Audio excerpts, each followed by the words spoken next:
Akhir-akhir ini ramai banyak berita ya di YouTube, kalian lihat di sosial media lain, di Google, berita-berita headline tentang Indah Dayak yang lagi booming karena wah ada masalah lagi sama pesulap merah. Gitu.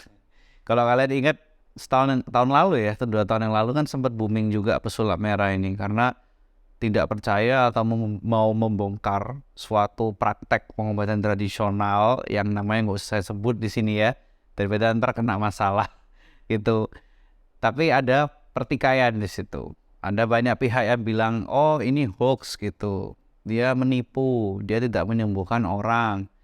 Tapi ada banyak yang mendukung, terutama dari saudara-saudara kita, orang Dayak yang memang percaya kalau Wida Dayak ini memang memiliki kemampuan untuk menyembuhkan, untuk membantu orang. Nah, kalau gue di sini memang posisi netral ya. Gue tidak membuat video ini untuk bilang ini tuh real, ini tuh fake, enggak, sama sekali enggak. Yang lebih ingin gue bahas di sini adalah tentang pengobatan tradisional. Terutama kita sebagai orang Indonesia itu harus bangga. Karena memang akar dari pengobatan tradisional di negara kita, di tiap daerah tuh sudah lama. It goes back like hundreds of years ago. Dari orang-orang Indonesia sendiri dan ada pengaruh dari Cina gitu. Nah, ini videografer gue orang Cina. Aku tahu kalau misalnya dari Cina itu dulu bahkan ribuan tahun yang lalu kan sudah banyak pengobatan kan, kayak acupuncture, terus ada using herbs ya, kayak daun-daun gitu untuk ngobati seseorang. Katanya ada titik-titik saraf yang bisa ditekan itu bisa memberikan pengaruh, memberikan terapi. Nah, itu semua pengobatan tradisional. Kalau kita lihat di video-video yang lagi marak sekarang ya, tentang Indah Dayak itu, kalau ada orang yang komentar, misalnya tenaga medis, entah dokter, perawat, mau komentarnya positif atau negatif atau netral, pasti udah dikomentarin sama netizen. Kalau katanya, ya lu sirik aja gitu. Karena dia bisa ngobatin orang secara gratis lagi. Jadinya kalian rugi sebagai dokter gitu. Nah, itu yang pengen gue komentarin di video kali ini. Itu sebenarnya keliru. Tidak benar seperti itu. Justru gue sendiri merasa bangga dengan pengobatan tradisional. Yang memang ada dasarnya ya. Nah, itu yang harus dibedakan. Kita kalau ngomongin pengobatan tradisional, tidak beda banget sama dukun yang mengatakan dia punya power untuk healing. Itu lain. Kalau ada orang buka praktek, pengobatan tradisional, pengobatan alternatif, kita mesti fact check juga. Sebenarnya apa yang mereka berikan? Obatnya apa gitu. Bahan dasarnya apa? Kalau kita lihat di Indonesia ini kan kayak tadi gue sempat bilang kan sudah goes back hundreds of years. Banyak sekali sebelum zaman penjajahan Belanda itu ya, kita sudah banyak orang pinter dibilangnya atau dukun yang sering ngobatin. Orang misalnya sakit kepala, bahkan orang mau melahirkan tuh di daerah masih ada tuh namanya dukun beranak. Sebelum ada bidan, sebelum ada dokter, itu sudah ada. Nah, tapi sejak masuknya penjajahan waktu itu Inggris, Belanda, kita mulai dikenalkan dengan Western medicine, dengan dokter, dengan perawat, sampai akhirnya buat sekolah kedokteran di Indonesia, dan akhirnya sekarang banyak dokter-dokter di Indonesia.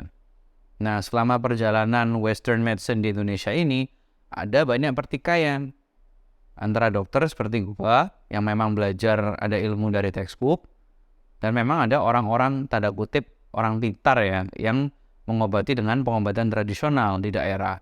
Jadi kalau misalnya ada dokter kerja di daerah, kadang pasien datang bilang, oh saya sudah ke dukun itu gitu, udah diobati gini kok dok, katanya stroke-nya sudah sembuh gitu. Katanya kankernya sudah nggak ada. Nah itu jadinya susah kita mau edukasi. Jadi orang jadi nggak mau berobat karena udah merasa sembuh. Nah itu kan jadi masalah. Makanya kalau sekarang kalian lihat ada sekolah atau sekolah kedokteran yang mereka buka program pendidikan pengobatan tradisional. Loh kok bisa gitu gitu. Kalau katanya orang-orang kan sekarang kesannya kita sebagai dokter dengan background Western medicine ini berseberangan dengan pengobatan tradisional. Padahal it's far away from the truth. Kayak gue bilang tadi, kita harus bangga dengan sejarah pengobatan tradisional kita. Karena ternyata ada banyak kayak herbs tadi gitu ya, atau ilmu-ilmu pengobatan tradisional yang dulu nggak jelas dasarnya apa, itu ternyata kalau diteliti sekarang memang punya manfaat, memang punya khasiat gitu. Gue kasih contoh nih satu, kayak kan gue memang residen urologi ya, jadi selain saluran kencing juga ngomongin tentang kejantanan pria gitu, tentang masalah seksual. Nah, salah satunya yang sering diderita, terutama pria berusia lanjut, itu memang masalah ereksi, disfungsi ereksi. Jadi susah untuk tegak gitu. Nah, di Indonesia itu ada tanaman yang terkenal, namanya tongkat ali. Itu katanya kalau diminum ya, diracik, itu bisa bikin penis berdiri gitu. Bisa bikin, wah tegang, bisa berhubungan seksual dan lain-lain gitu. Tapi dasar evidence-nya apa? Nah, ternyata ada banyak penelitian baru yang dilihat ekstrak dari tanaman ini itu memang bisa meningkatkan testosteron. Pada laki-laki yang memang punya kelainan, testosteronnya menurun, entah karena banyak faktor ya. Jadi kalau dibilang tanaman ini bisa meningkatkan kejantanan, ya betul juga. Justru kalau diteliti memang banyak orang yang akhirnya terbantu karena mengonsumsi tongkat ali ini. Nah, jadi what I'm saying is kalau pengobatan tradisional kita combine dengan western medicine, selama dia punya dasar ilmiah yang kuat, memang dia memiliki khasiat, ya nggak masalah. Justru itu akan bagus. Justru itu harus kita support. Kalau semua kita hanya mengandalkan obat dari luar negeri, ya kita akhirnya cuma terus ngimpor-ngimpor obat gitu ya. Padahal kita tuh kaya loh. Kita punya banyak ilmu, punya banyak tanaman. Kalau kalian tahu temulawak, kunyit, yang bahan-bahan jamu-jamu itu sebenarnya mereka juga punya banyak khasiat. Tapi kuncinya memang harus ada bukti ilmiahnya yang kuat. Kalau mau memang harus diteliti. Makanya kalian kalau lihat malah banyak ya orang dari background tenaga medis ataupun yang kuliahnya backgroundnya biologi, itu kalau bikin karya akhir kadang ngelihat khasiat suatu tanaman atau obat tradisional kita yang sudah sering dipakai untuk penyakit-penyakit modern. Misalnya pengaruh tomat terhadap kanker prostat. Nah, itu ternyata ada loh penelitiannya kalau kalian lihat, oh, Distira Fradian Clopping itu ada neliti tentang pengaruh penggunaan tomat untuk menurunkan resiko kanker prostat atau untuk menurunkan resiko kematian karena kanker prostat pada orang yang memang sudah kanker. Nah, kalian kalau lihat ada banyak lagi, macam-macam kalau kalian Google. Ada banyak obat-obatan tradisional yang ternyata bagus untuk diabetes, bagus untuk darah tinggi. Itu. Jadi gue pengen meluruskan di sini. Kalau dokter-dokter kita memberikan edukasi ke masyarakat tentang pengobatan tradisional, itu bukan karena kita anti atau gimana, justru nggak sama sekali. Karena memang ada obat tradisional yang punya manfaat positif. Dan pasti kita encourage juga. Nggak mungkin kita malah against gitu. Karena ada persepsi gitu kan, oh dipikirnya mau duit gitu. Duit apaan? Nggak dapat apa-apa. Jadi gue dibiayain pabrik obat, padahal nggak ada sama sekali. Kita kan cuma memikirkan what's best for the patient. Dan ini tidak hanya terjadi pada pasien-pasien yang di daerah. Pasien-pasien di kota juga sering nanya. Misalnya pasien yang kanker ya, dok, apa saya boleh juga datang ke pengobatan alternatif ya? Nah, ini justru biasanya yang menengah ke atas gitu. Pengobatan alternatif kayak obat-obat Cina gitu biasanya. Nah, kalau saya selalu bilang ke pasiennya, dilihat dulu Bu, itu isinya apa. Kalau memang suplemen saja, vitamin, tambah-tambahan, ya tidak apa-apa. Tapi pengobatan utamanya harus tetap jalan. Misalkan dia harus di kemo, ya kemonya harus jalan. Harus radioterapi, ya radioterapinya harus jalan.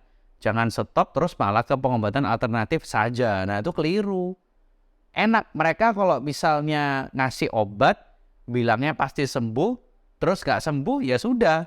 Gak mungkin dituntut. Lah kalau dokter, kita gak bisa menjanjikan sesuatu. Kita kalau ngasih terapi gak tepat bisa dituntut sama pasien. Kalau pengobatan alternatif sama dukun-dukun ini mah enak. Mereka kalau ngasih janji apa, gak bisa dituntut. Karena mereka bukan licensed professional. Ya jadi what I'm saying is, kita kalau mau mendapatkan sesuatu ya, terapi, mau alternatif, mau ke dokter langsung juga. Kita harus lebih educated. Harus belajar, harus tahu kita tuh sakit apa sih. Gua tuh nyari apa, obat ini isinya apa. Kan sekarang bisa buka internet, bisa buka Google gampang. Jadi walaupun dokter ngasih edukasi pun kalian cari tahu sendiri nggak apa-apa, kan bisa ditanyakan ke dokternya nanti. Jadi dokter-dokter di Indonesia itu tidak anti sama obat tradisional. We're very open. Bahkan kalau ada yang punya prospek bagus, ya kita teliti. Siapa tahu nanti bisa jadi produk baru, produk dari masyarakat kita sendiri malahan. Tapi yang penting kalau dia bukti evidence ilmiahnya kuat. Kalau memang setelah diteliti dia punya pengaruh baik, baru kita mau kasih. Jadi memang harus jelas penelitian yang terlebih dulu. Nggak boleh dari ilmu dengar, kayaknya kok bagus, kayak pernah ngasih kelihatannya bagus, nah itu keliru. Itu. Jadi kita harus nyari tahu dengan penelitian, masyarakat juga harus lebih aware, apa yang dikasih dokter ini, apa yang dikasih sama dukun itu, isinya apa, ya harus ditanyakan. Kalau nggak jelas, isinya apa, nggak tahu, dia juga nggak bisa dijelaskan, ya jangan sembarangan diterima. Dan jangan juga berasumsi kalau dokter itu pasti anti dengan yang ngobatin selain dokter. Kalau kita intinya yang terbaik adalah untuk kesembuhan pasien.